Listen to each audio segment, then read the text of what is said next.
Hello everyone. This video for class 7 chapter 13 data handling. हम chapter 13 कर रहे थे डाटा हैंडलिंग और उसकी एक्सरसाइज 13.2 के है. क्वेश्चन नंबर 1 to 5 कर लिए होंगे आपने. आज हम क्वेश्चन नंबर 6 देखेंगे.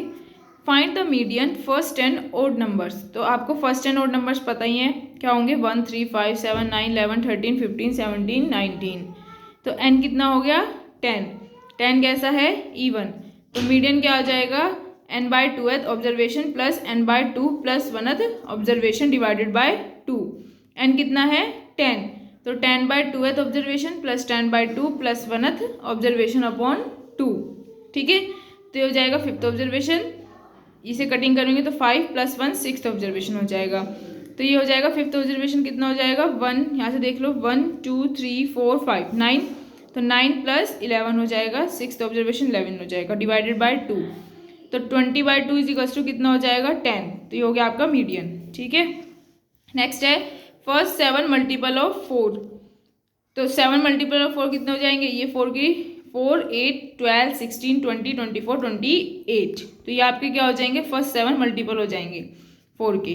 तो 7 कैसा नंबर है ओड. मतलब 7 है ये ऑब्जर्वेशन. तो 7 ओड होता है. तो ओड के लिए हमारा फॉर्मूला होता है n+1 by 2th ऑब्जर्वेशन. तो n कितना पुट कर देंगे हम 7. 7 प्लस 1 बाय 2. 7 प्लस 1 हो गया 8. 8 बाय 2th ऑब्जर्वेशन. तो 4th ऑब्जर्वेशन आ जाएगा. 4th observation means 16. ठीक है. यहाँ से काउंट कर लेंगे 1 2 3 4. तो 4 किस नंबर पे है 16 है. 4th नंबर पे क्या है 16 है. 16 आपका आंसर हो जाएगा. मीडियन हो जाएगा. ठीक है.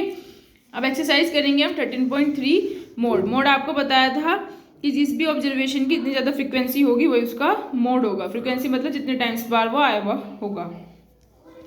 Find the mode of the data. आपको इस जो डाटा दिया हुआ है इसका मोड फाइंड करना है.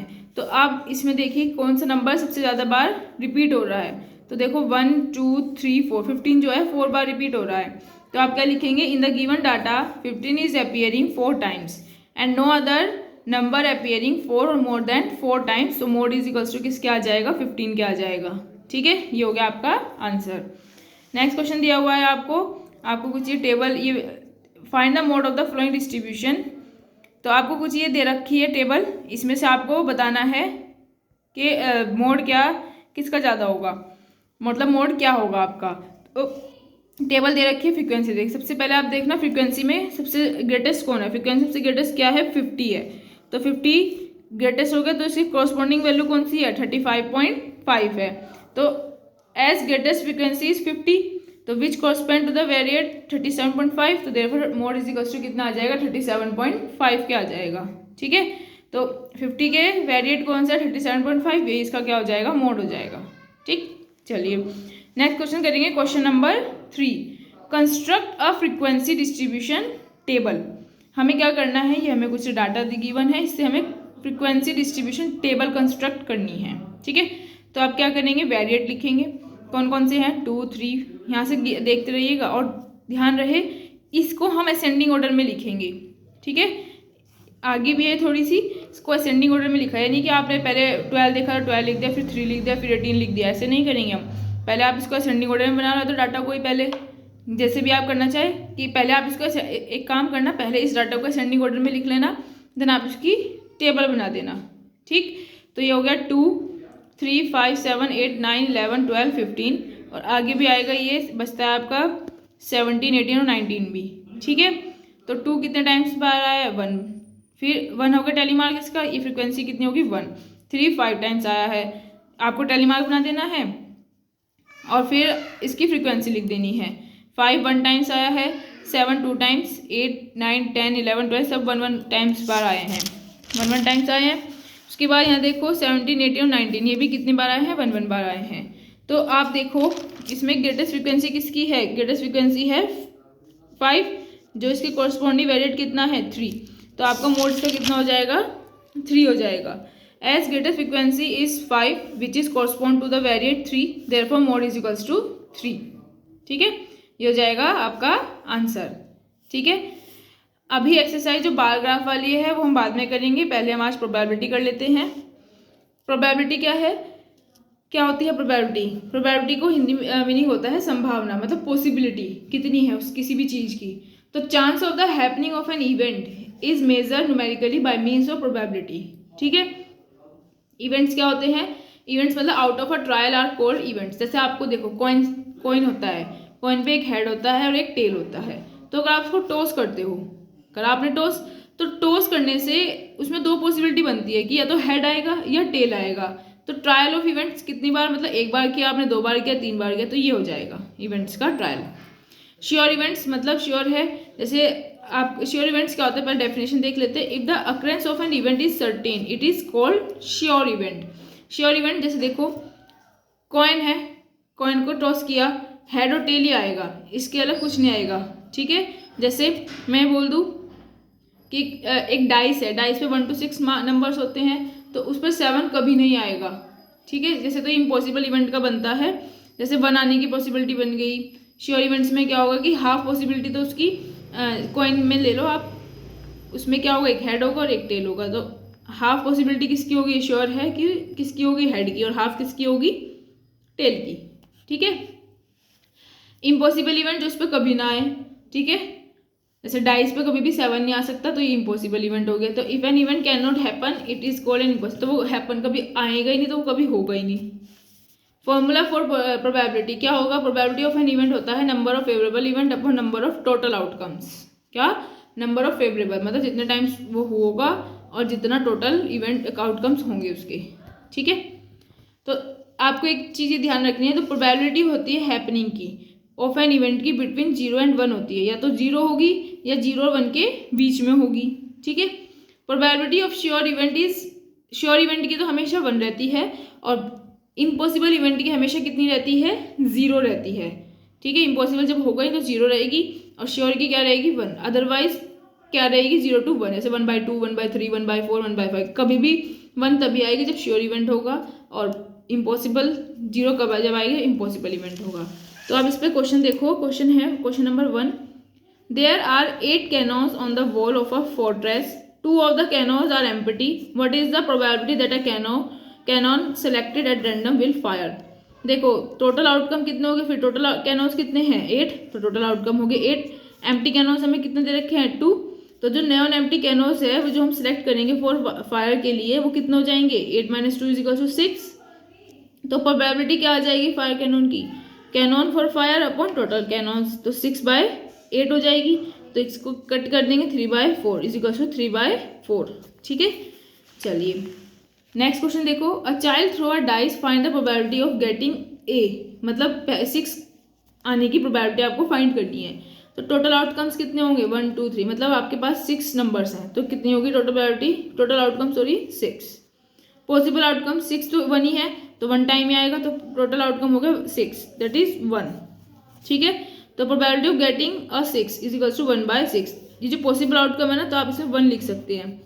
ठीक है, 1 लिख सकते हैं, क्योंकि 1 नहीं आएगी 6 में,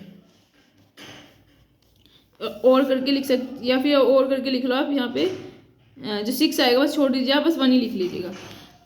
प्रोबेबिलिटी ऑफ गेटिंग अ 6 कितना हो जाएगा, 1/6 हो जाएगी, क्योंकि 1 आएगी, फेवरेबल आउटकम हो गया, टोटल आउटकम कितने थे 6, तो 6 आ गई, तो P ऑफ 6 किसके इक्वल होगा, 1/6 के हो जाएगा, ये आंसर हो जाएगा।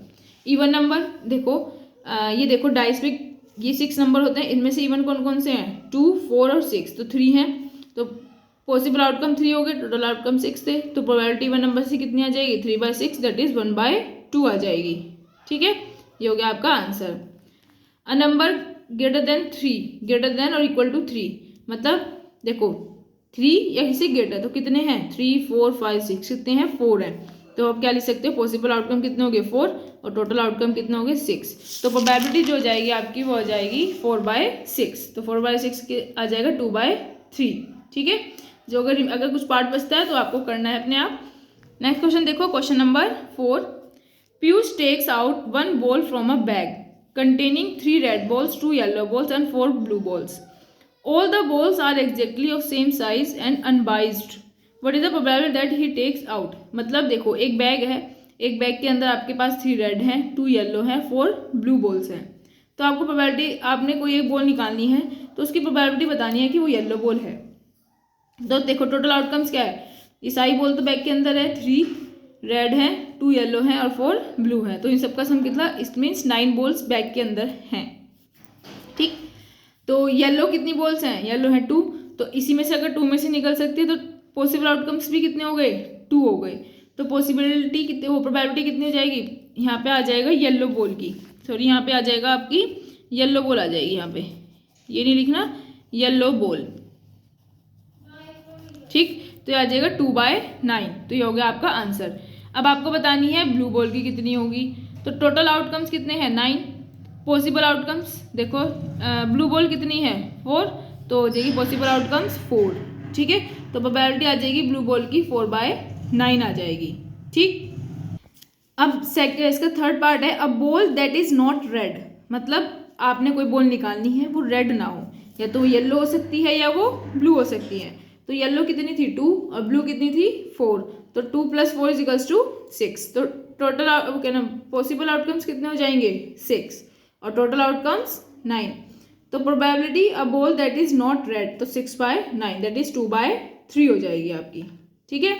नेक्स्ट करेंगे, अ coin is tossed twice, right it sample space. अगर कॉइन है उसको हमने ट्वाइस मतलब ये होगा कि 2 कॉइन्स होंगे वहाँ पे, ठीक है। ट्वाइस का मतलब यहाँ पे लिख लो, अ कॉइन ना लिखे 2 कॉइन लिख लो आप यहाँ पे, ये बुक में गलत है, यहाँ पे 2 कॉइन कर लीजिए, ठीक। अगर कॉइन टॉस करोगे तो उस पर तो 2 बार टॉस कर लो, तो एक बार हेड आ जाएगा, या तो दूसरी बार या फिर टेल आ सकता है, या एक बार हेड आ गया दूसरी बार भी हेड आ सकता है। वैसे तो 2 कॉइन है, लेकिन चलो आप 1 कॉइन ही कर लो। वैसे इसमें देखो इसे आपके पास कॉइन है, ठीक है, या तो इस पर एक बार हेड आ गया, फिर दूसरी बार उछाला फिर हेड आ गया, या फिर एक बार हेड आ गया फिर दोबारा उछाला तो टेल आ सकता है, या टेल आ सकता है पहली बार फिर हेड आ सकता है, फिर टेल या टेल। तो ये सारी पॉसिबिलिटी बन सकती है इसकी, ठीक, क्योंकि ट्वाइस बार इसको हमने क्या किया है, टॉस किया है। चलिए, तो ये पॉसिबिलिटी हो जाएंगी head head head tail tail head tail tail. और ये देखो इसमें question number 9, if a dice is thrown what is the sample space. एक डाइस का है, सिर्फ थ्रोन करना है, तो उसका सैंपल स्पेस क्या होगा, 1 2 3 4 5 6, बस इनमें से कोई ना कोई नंबर आ सकता है, ठीक है। What is the probability of choosing the alphabet A from the word average. तो आपको बताना है कि अगर एवरेज में से हम ए सिलेक्ट करते हैं तो उसकी पॉसिबिलिटी क्या है। तो पहले तो आपको देखना होगा इस टाइप के क्वेश्चन में एवरेज में कितने अल्फाबेट हैं, तो काउंट कर लो, 1 2 3 4 5 6 7, 7 है। तो टोटल अल्फाबेट कितने हो गए 7, तो टोटल आउटकम्स कितने हो गए हमारे 7। पॉसिबल आउटकम, अब ए देख लो इसमें कितने हैं 1 और 2, ए कितने हैं 2, तो पॉसिबल आउटकम 2 हो गए। तो प्रोबेबिलिटी कितनी हो जाएगी अल्फाबेट चूज करने की, 2/7, तो ये हो गया आपका आंसर, ठीक है। नेक्स्ट क्वेश्चन देखो, give 2 example of sure event. Sure event की बतानी है कि देखो नंबर ऑब्टेन बिटवीन 1 and 6, या सॉरी